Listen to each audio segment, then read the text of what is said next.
The story of Jesus calming the storm. It had been a long day. Crowds of people had gathered by the Sea of Galilee to hear Jesus teach. As evening came, Jesus turned to his disciples and said, "Let us go over to the other side." So they climbed into a boat, pushed away from shore, and began their journey across the darkening waters. The gentle rocking of the waves and the cool night air made the lake feel peaceful. Tired from ministering all day, Jesus lay down in the back of the boat and fell asleep.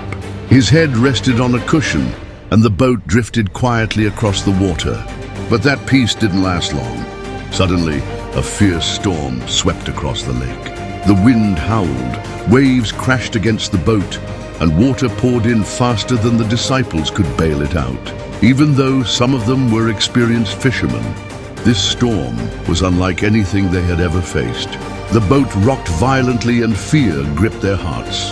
Finally, in desperation, they turned to Jesus, still asleep in the back of the boat. Shaking him awake, they cried out, "Teacher, don't you care if we drown?" Imagine their panic, lightning flashing, water soaking their clothes, the boat nearly breaking apart. Yet Jesus, calm and unshaken, slowly opened his eyes. Jesus stood up in the boat, rain falling around him, the storm raging at full force. He raised his voice, not in fear but in authority, and said, "Peace, be still." Immediately the wind stopped, the waves grew calm.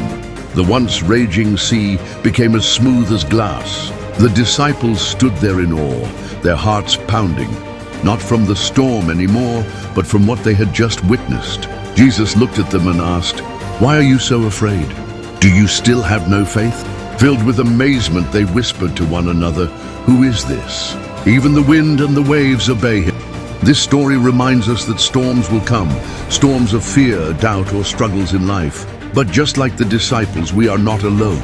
When the waves feel too strong, we can call on Jesus. He may not always calm the storm right away, but he promises to be with us, and his presence brings peace in the middle of the chaos. No storm is greater than his power, and no fear is stronger than his love. Join us again for more biblical stories.